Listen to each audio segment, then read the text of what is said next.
What is up, everybody? Happy Sunday night, and it is a much happier night for Bills Mafia after they watched the Buffalo Bills take out the New York Jets 45-17 in a game that, let's be honest, Ryan Talbot wasn't ever really that close. There was, the Bills let them hang around for a little bit early on, and there was some frustration after a couple punts early on. But when you take the entire body of work, and we're talking about 6 of 7 in the red zone, 45 points, 350 plus yards for Josh Allen. Stephon Diggs gets back. The running game gets going. The defense, whoa, we got to talk about this defense. A lot to like. Ryan Talbot, how are you, my friend? Hey, doing great. Yeah, pretty dominant performance all the way around. The tide clearly shifted in that game right around halftime, where they scored right before the half, and then they obviously took that first opening possession of the third quarter down for a touchdown. From that point on, it no longer felt like a game. So this is the Shout Buffalo Football Podcast that comes to you live after every game, home and away, and who's always out there for you as well. Tops Friendly Markets, your neighborhood store with more. Whether you're celebrating at home or away, Tops has all your fan favorites ready to enjoy for football, entertaining, or any occasion. All right, Ryan Talbot, I kind of always start us off. I'm gonna tee you up. Here we go. Where do you want to start today? Let's start with the two stars of the game, in my opinion, both of whom have spent most of the year on the inactive list. Let's talk a little Matt Breida and Efe Obada. I was blown away with both of these players today, given their opportunities. You made a good point, making a note of Obada and his possibly what we could have seen of him today. We did a Twitter Spaces pregame about an hour before the game started, and you mentioned him a few times in terms of someone to watch. And sure enough, he had a huge game for this defensive line. Had what should have been 2 sacks. Second one taken off the board because of a penalty by AJ Epineza after the sack, where he kind of came down and made contact with Mike White's helmet. Batted Mike White's arm for the first interception of the game that went to Taron Johnson. Then obviously Matt Breida, 6 touches, 2 touchdowns. 2 players that have waited for their opportunity, and when given said opportunities, made some pretty big plays, Matt. We've been talking about this all season with this run game. Get somebody involved that can make the most out of limited opportunities. And, Matt Breida, I'm writing about him for the site right now. That story will be up a little bit after we're done.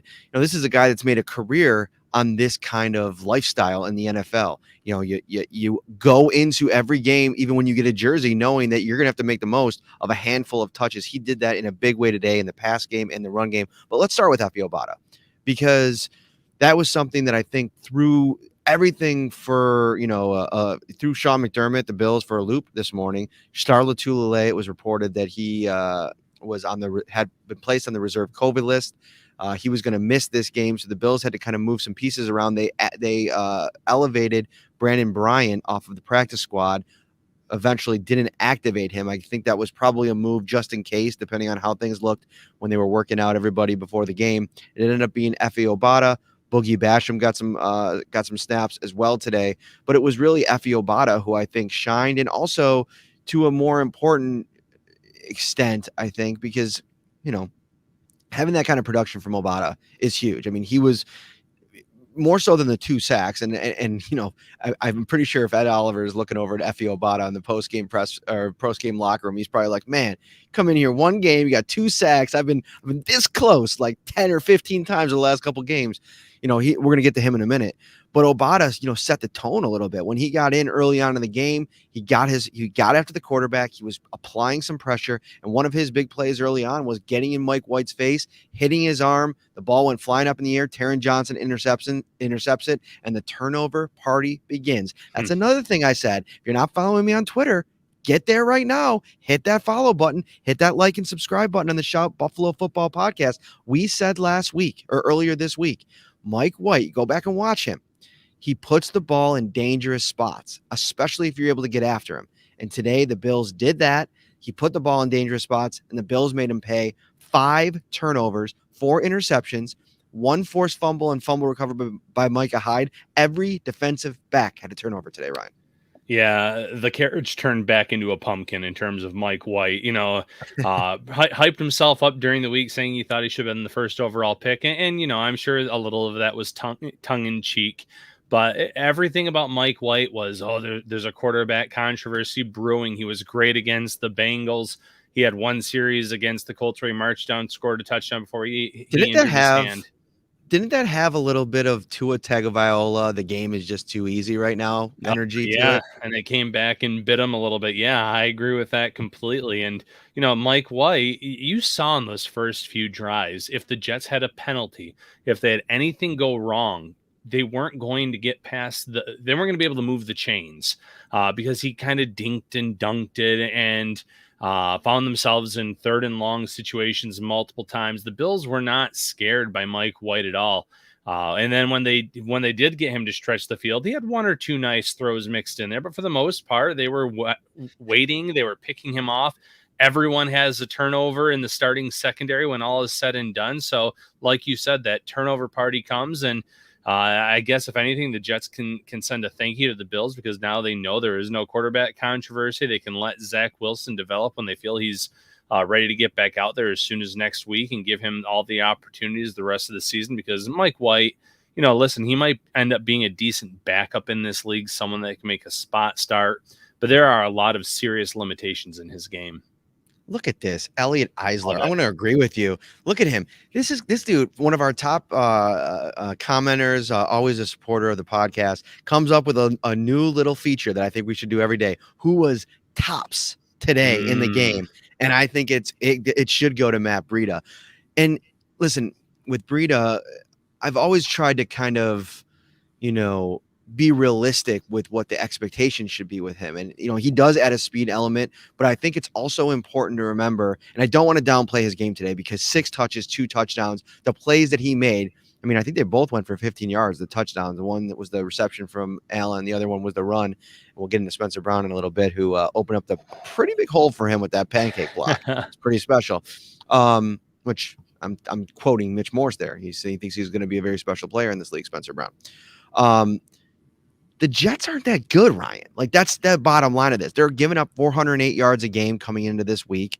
They're giving up 32 points a game this season coming into this week, and it was more of the same. 489 yards, 45 points. The Bills got right in a big way, but what I think they found, listen, I'll be a little bit critical, and Sean McDermott said that Brian Daboll called a great game today, and I do agree. I thought that he adjusted. He came out. He was hitting on some things in the first 2 drives. Then things kind of went off, a little bit. And I think part of that is the mistakes, Ryan, that the penalty on the bootleg. Who knows if that goes well and they continue to move the ball down the field and convert and score, maybe they just keep on going and the train keeps moving along. But they didn't, and there was some sloppiness and they were off track. But I thought that they recovered. Before halftime, Stephon Diggs stepped up and said, "Give me the ball. Let me make some plays," which over the course of his career here is when, that's kind of become his calling card a little bit. And we'll get to Diggs as well.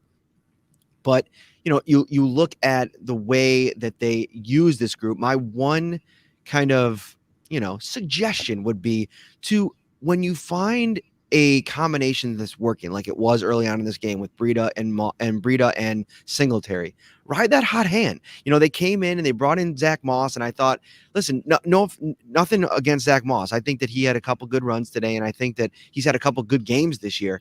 But just, you've struggled so much in the run game. When you're getting some energy from a guy like Matt Breida, go with what's working. No, I think that's a great point. We talked about it leading up to the week. We thought that maybe this would be the game that Devin Singletary saw the bulk of the carries. Didn't end up being that way. I believe Moss and Singletary both ended up with about 7 carries. And then obviously Breida only had 3. So we didn't necessarily see that one player get the bulk of the carries. We saw it spread around, but I agree. Moss, he did score a touchdown late in the game. Early on, though, he hit some walls. He lost his helmet a few times.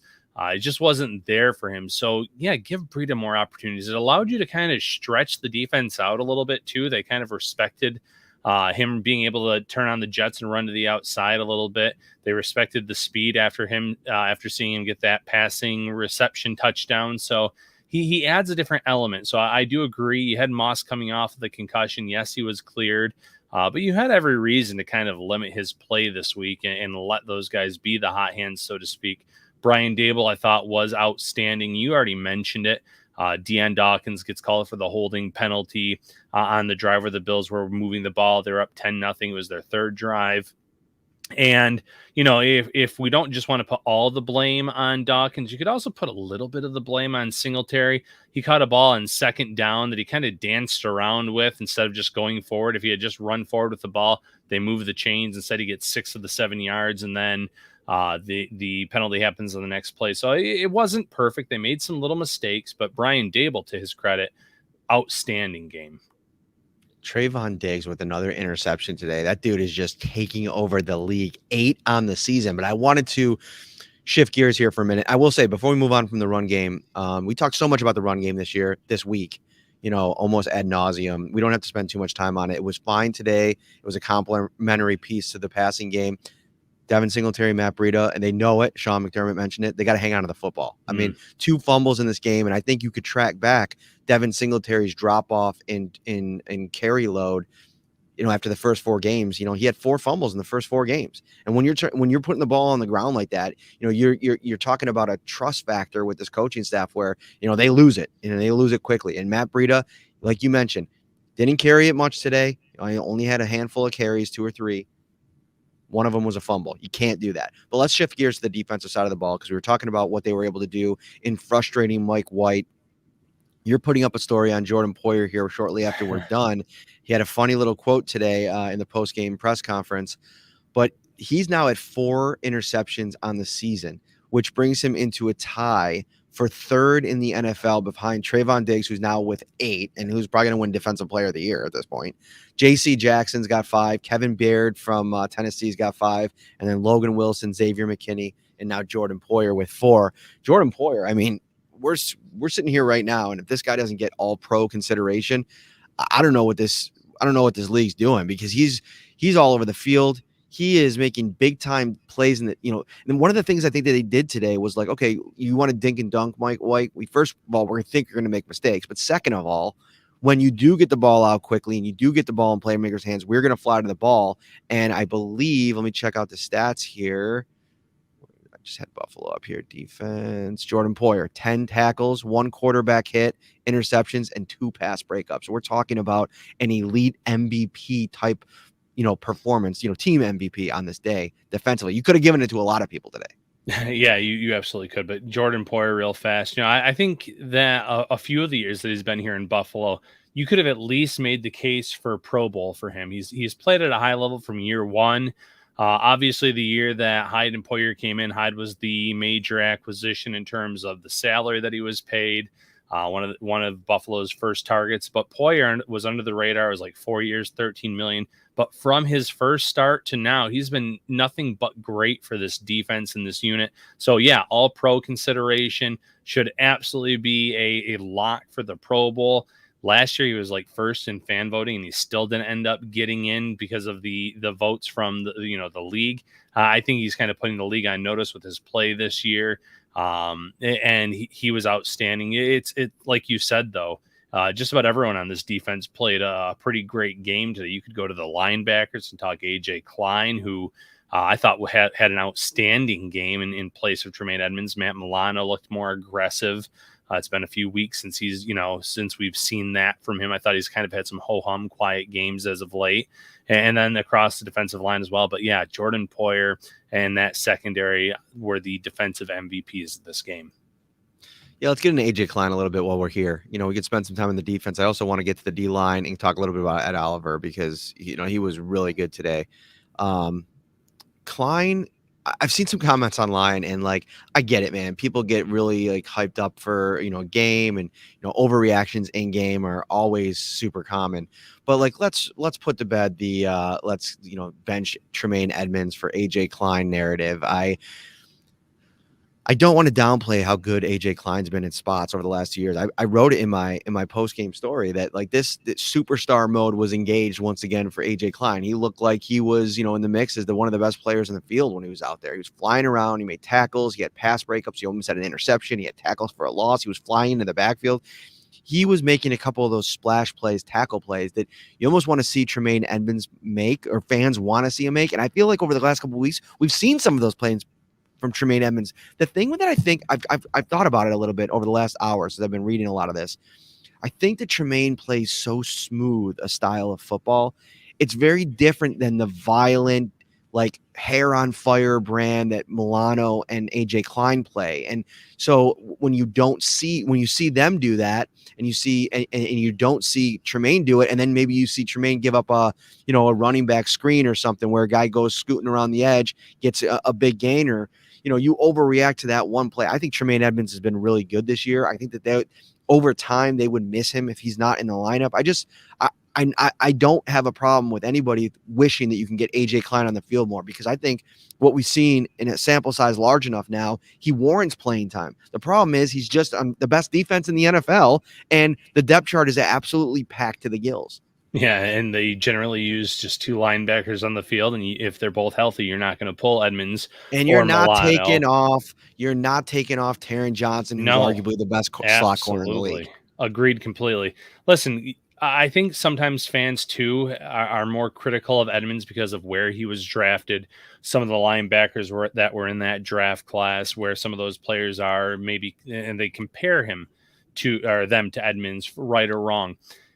Edmonds has made a lot of plays this year, but I think when you watch this game and you see in the first drive, Klein gets his hands on a ball, almost intercepts it. He shoots the gap on a run play and stops the back for a loss of 2. It's easy to sit there and say, well, here's a guy that, since that Seahawks game last year has kind of been playing with his hair on fire, playing a great brand of football, but it's really limited reps. And it's in games where they haven't played the best competition here and there. For some of those bigger plays. Now, mind you, Seattle last year was an impressive win. That was an impressive performance. Don't get me wrong. But Edmonds does a lot of the same things that Klein does, but he's more athletic, and he's a little bit better in coverage. They utilize Klein a little bit differently, too, when he's out there. They're a little bit more aggressive with him in terms of going after the running backs, going after the quarterback, because they know he's limited in terms of coverage, where you have a little bit more in terms of what you can do with Edmonds because of that athleticism, because of that wingspan, because of that talent. So even though he was playing in Edmonds' spot today, they still utilized him a little bit differently than they would have used Tremaine throughout those 4 quarters, in my opinion. All right. From hot to go pizza and appetizers, signature fried chicken, baby back ribs and subs, to delicious salads and brownie trays, Tops has everything you need to feed the hungriest fan. And I know Bills fans are probably hungry for some more football here. They probably want to fast forward the week to get to that Colts game. And the Colts game, that's going to take on a very interesting, lead up in terms of what the Colts do well: smash mouth, run the football, Jonathan Taylor, against what the Bills do defensively, which, with Star Latulile's status uncertain if he's unvaccinated, which we don't know for sure, and he tested positive for COVID, and you can kind of glean that from what Sean McDermott said today. Hasn't been reported that he actually had COVID. You could go on the COVID list and be a close contact, but my most educated guess is that he did get COVID based on Sean's comments. We'll try to get clarification tomorrow, which means if he's unvaccinated, it's going to be a 10-day window where he will not play next week. And, I thought this interior defensive line played good today, and it was led by Ed Oliver, who all of a sudden, Ryan, like, can you think of another guy who the narrative flips so fast on? Maybe AJ Klein's a great example of last year, But as we sit here right now, we've gone from Ed Oliver bust city in September to the end of October into November, where people are starting to think that he's a superstar. That's the vibe I'm getting from fans, from just what I'm reading. No, and I agree. Over the last few weeks, he's made countless plays. He's made big plays in key moments. Today, though, it's funny because if you look at the stat sheet, it shows 1 tackle, but he was so much better than that. He had a play right before halftime that was initially ruled a sack forced fumble that the Bills recovered, and Mario Addison specifically recovered. It was eventually overturned. He was in Mike White's face numerous times. He has really taken that next step, what we've wanted to see. And it's huge because going into this season, we talked about 2 players taking the next step in this year, and that was Ed Oliver and Dawson Knox. And we've seen it from both of them in terms of them ascending and taking on those roles and playing up to their draft status, especially in the case of Oliver, a first-round pick. But Oliver is making enough splash plays per week that it obviously is helping this defense. It's putting them in scenarios where it gets the defense off the field, it creates turnovers, whatever the case may be. But he was once again a big-time impact player, despite it not necessarily showing up on the stat sheet. Another thing on the Star Lotulelei front that I was just thinking about, and somebody mentioned, like, it could be if the depending on how things go, the 10-day window could impact the Thanksgiving Day game. And I Hmm. think where he might be available by then, maybe that Thursday if he has negative tests, you have to start really wondering about if he's unvaccinated, what are the impacts going to be on his body? How does he handle it? He was very concerned about the virus last year, opting out, and maybe there was health concerns there. And if he doesn't have a good reaction with getting COVID-19, if that is the case, if he has it, then you start to, you think back to the Deion Dawkins situation and what he went through. I mean, this could really derail his season, and you don't want to talk worst case scenario. You don't know where things are going to be. But it's just something to think about as you kind of, start to look ahead to the next couple of weeks. Let's move to the offensive side of the ball. Some really standout performances today, and we started with Breida. I want to get into Diggs and Josh Allen, but let's start with Spencer Brown. You Hmm. know, we were talking about who's more important to the offense, Dawson Knox or Spencer Brown. And I think that maybe what we're realizing is they're kind of equally in a bucket of importance. And I think what it does is, like Sean McDermott said about Knox tonight, it's like he completes our offense, right? And I think, like, if you miss any one of these pieces, that give you the 11 that they ran out there today, minus John Feliciano, I think you want to get him in there for Ike Butker to have the, ideal lineup out there. Although I thought Ike Butker played a lot better today. Um, I think that if you were missing any one of these pieces, then you have an incomplete offense in a lot of ways, right? So I think Dawson Knox added him back. It completes the offense, and that defenses have to plan against him. They have to, and he had one catch today. He almost had the touchdown where he kind of dropped him and then just got folded on that weird tackle where he was the CJ Mosley penalty. Really seemed like a dirty hit there. But you look at Spencer Brown, and not only like what he brings from an energy perspective, which is great. They need that, right? Like Mitch Morse had a funny quote today. He said, he's full of youthful vigor. And it's like that energy. It's that, like, that young, football guy, real, like, we've seen the videos in preseason when he was dancing and celebrating, and, he's a good football player too. I mean, he made some really good blocks today, but what he brings is the ability to give you your most efficient and your most successful offensive line grouping. And I thought this group played together today. I thought Darrell Williams looked the best that he has all season. I noticed him on several occasions where, he kind of came off script, and, he was dealing with a block on one side, and he kind of came off of that block and saved a sack for Josh Allen, who was pressured much less today. I'm going to be interested to see those numbers when they come out. I think he was hit 5 times, sacked twice. It was 4 and 8 last week. So, definitely some improvements. And I think Spencer Brown gives you that.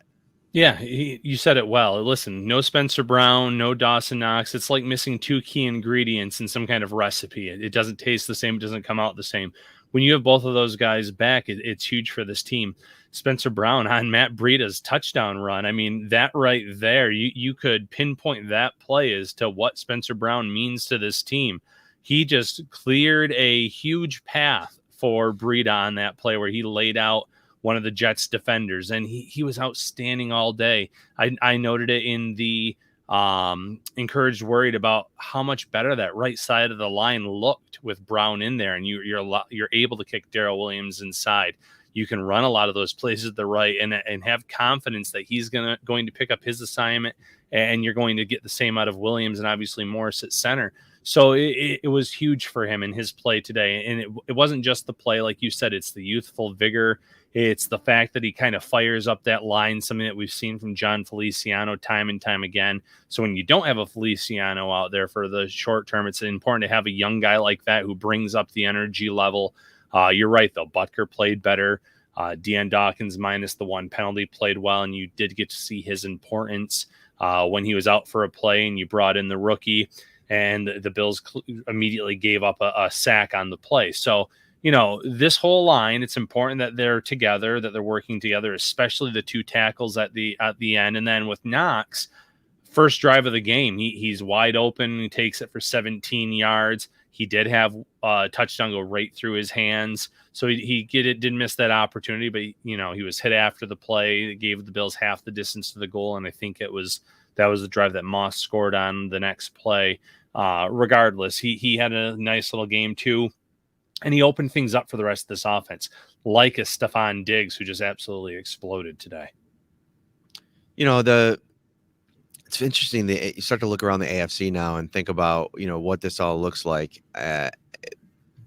You got two teams in the AFC East that I think are potentially the class of the league. I mean, the New England Patriots now all of a sudden are looking like they're legit. Like this isn't like a team that, I know they have 4 losses, but they're a team that I think is going to push the Bills all the way down the stretch. We talked about this in the offseason. When those 2 December games were put on the schedule, I said, watch out. If Mac Jones is even an average quarterback with the way that this defense plays, that I think that it could play, they were going to be a problem. And you see them go and absolutely demoralize the Cleveland Browns franchise. I mean, they're searching for answers there today. You want to talk about, the reason I'm talking about this is, see a comment in here, like, what do we really learn about this team today based on a Jets team that just might stink? And I do think they stink, right? But they are a team 3 weeks ago that beat the Cincinnati Bengals, who everybody remember after that game, Ryan, when they beat the Ravens, everybody was talking about the Cincinnati Bengals as maybe them being the best team in the AFC, at least for a couple days, So that's how quick the tides change in the AFC this season. Tennessee sneaks out with a win today. There was a kind of a controversial call on that one. They beat New Orleans, so they've, they're sitting pretty right now. But and I think that they have probably the fast track to the 1 seed. But the Bills. Things. I think we learned that you got to win these games the way that the Bills won it today. It was never in doubt. They absolutely smacked them, and that's what I think you want from a game like this. Yeah, listen, it's any given Sunday. You saw the Tampa Bay Buccaneers lose today to a Washington football team that you saw the Bills absolutely throttle. Brady had a terrible game. Good teams lose bad games. I know someone in the comments earlier said, well, the Bills lost to a bad team last week in Jacksonville. Jacksonville gave Indy a fight today. That game went down to the end as well. You just never know how teams are going to match up with one another. You just never know how certain things are going to go early on in terms of those matchups.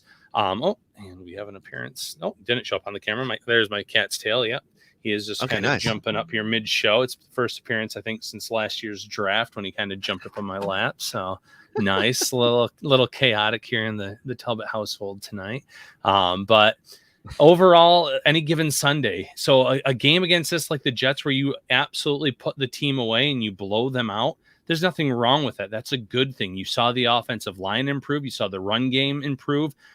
4 touchdowns, including Isaiah McKenzie's touchdown run. So a lot of really good things that you can take out of this game. You can look at the defense still playing at an extremely high level, the secondary with all those turnovers. It's a week-to-week league, and you're going up against a Colts team that they're better than their record indicates. There's no doubt about it. They're going to have to slow down Jonathan Taylor. They're going to get some challenges in that matchup, but the Bills have a lot of really good things that they can take out of this game. And maybe the biggest thing that you can take out of it is, despite a few of the players kind of getting nicked up at times, none of the injuries seem too serious. Dawkins came back, Hyde came back, Isaiah McKenzie was back out there. So if this team keeps progressing and they stay healthy, that in itself is huge going forward. All right, let's talk about Isaiah McKenzie here for a minute, because I think we got to give this dude some love.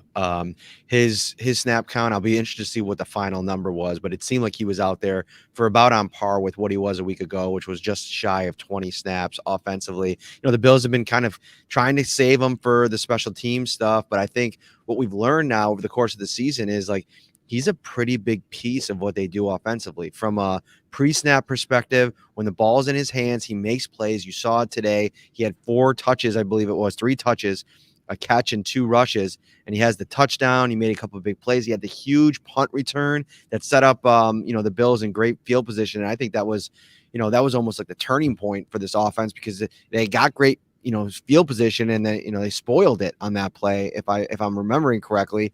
And those are the things that this offense can't spoil, and I think that they really took that took it to heart and responded, which is good. Couple things on this offense, though. Did you notice today, Ryan, they went very, very high uptick in tackle eligible plays. Mm-hmm. Ryan Bates, Tommy Doyle, even. I just off the top of my head, there were at least 8 occasions where they brought in a tackle eligible. They didn't even run out of it most of the time. They had one good run, one good Devin Singletary run. I think he went for 15 yards. But I think that kind of played into what Sean McDermott was talking about. Like, okay, we haven't been great in the running game blocking. Let's bring in another guy. Let's bring in Reggie Gilliam. Let's go to a 21 personnel, 2 running backs, 1 tight end, and we're just going to try to out-physical you. And now, if you can't out-physical the Jets, you're in big trouble because I think they have one of the worst fronts in the league, Sands, Quinn, and Williams. But I thought at least from a confidence perspective, they did that today. And I thought that was a good move by Brian Dable to kind of get some more big packages and attack them that way. I thought the Bills kind of went back to the well on a lot of things that worked for them last year, such as the tackle eligible plays and having some success there. Getting Isaiah McKenzie involved out of the backfield, giving him the end around for the touchdown. Getting the run game a little bit more involved, getting creative with that. There's a few other things, and now I'm kind of blanking on them. But there were by the way, on this, Doyle doesn't need to be in there for regular plays. I'm just talking about as a 6th blocker. He's not ready for consistent plays because he did get absolutely crushed on that play, and absolutely Allen got sacked. Yeah, but you saw them go back to things that worked. Getting Gabriel Davis more involved in this offense and giving him more opportunities, something that worked last year. 7 touchdowns as a rookie. All he did was catch all 3 of his targets for 105 yards. So, little things like that. You didn't see Beasley have a huge role in the game or Emmanuel Sanders, but both of them caught all of their targets. They spread the ball around well. They brought some players in that maybe weren't being utilized as much, and it worked with great success.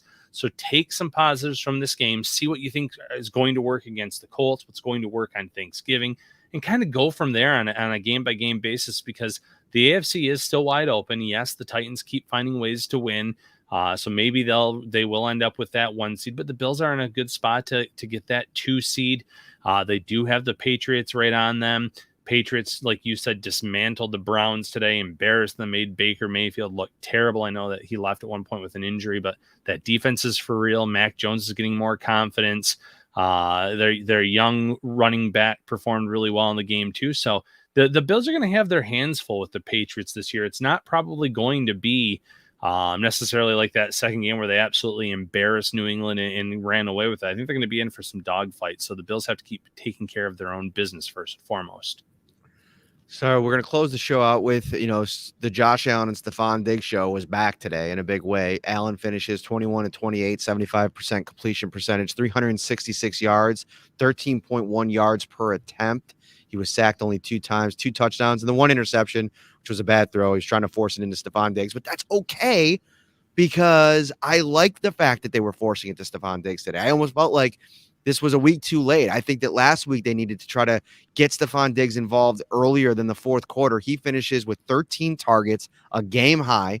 And actually, 7. If you combine 2 of the top targeted Jets players, actually somebody said 8 and 7, so that would have been more combined. But Diggs game high, 13 targets, 8 catches, 162 yards. He goes for 20.3 per catch, a touchdown, and that 57-yarder, which was super pretty. Yeah, listen, like you said, when Allen threw that interception, which a lot of fans were on me saying it was actually incomplete. Well, listen, they ruled the interception. It wasn't overturned, so it's an interception. They were up 35 points at that point. So if you want to try a dangerous pass there, by all means do it. You're already running away with the game. Get a little risky with the ball. Take those chances. I'm okay with that any day of the week. But that the chemistry was on, and the Jets, listen, they were giving Stephon Diggs one-on-one coverage all game. They weren't putting that help over, and that's on them, and they never fixed that issue. So if you're going to give the Bills that matchup, it's no surprise that they kept going back to that well over and over and over again, and it worked with such great success. So next week, the Colts are probably going to play them a lot differently, and the Bills might have to go to other players, and that's okay. But for this week, it worked out really, really well, and the Bills took advantage of the matchup and the opportunities that were thrown their way. Mm-hmm. I just like getting that to happen, even against a bad Jets team, I think is a good thing for this offense, and it gets them back into a lot of what they were doing successfully a year ago. And I think it's probably, like to your point, going to open some other things up moving forward. And I think Diggs' success today kind of opened things up for the guy that took advantage of that a lot last year. That's, Gabriel Davis, who finishes with 3 catches, 105 yards, 35 yards per catch. He had that one wizard-like catch on the sideline, which was absolutely crazy. Yeah, it was a really good day for this offense. Charles G says, can we shout out Davis Webb, who gets his first NFL snap against his former team, the Jets. He played for them for 1 season. He was drafted by the Giants, 17, played for the Jets in 18, and then 19, 20, and now 2021. He's been in Buffalo, and it's crazy because people sometimes don't even realize, because he was a 3rd-round draft pick, that he still never played a single snap in the NFL. He was behind Eli in New York, and then when they moved on, they went in a different direction. He was behind Sam Darnold, right, in New York. In 18, and then he came to be behind Josh Allen in Buffalo. So not a lot of opportunities to play, but he gets in there today. Yeah, and that's always a nice feel-good story. And by the time he was in there, you knew his role was essentially just turn around and hand the ball off, and there's nothing wrong with it. That means that generally you're up big in those scenarios. Obviously, it can work the other way too, but it had to be a feel-good moment for him to see some regular action, and for it to be against one of the teams that he had previously played for. Say that again? Sorry, you broke up there. Oh, I said you had to feel good for him given the opportunity that he was able to at least get out there against one of the teams he had previously played for. Yeah, it was a fun time out there. All right, it was a fun time for all Buffalo Bills players and fans inside MetLife Stadium. It was a lot of blue in the stands today, as usual, on the road. And if you're hosting a party next week, I know it's a home game, but check out Tops' huge selection of party platters for a delicious, effortless, and affordable, no-stress way to impress. For complete details, stop by their carryout cafe or visit topsmarkets.com/fantasyfootball. Hit that like button on this video right now. We appreciate you hanging out with us on this Sunday night here. The Buffalo Bills are now at 6-3. Hit that subscribe button. Every time we go live, you will get a notification. We'll be back next week. We'll have more coverage as we lead up to the Buffalo Bills at home against the Indianapolis Colts. For Ryan Talbot, I'm Matt Parrino. See you soon.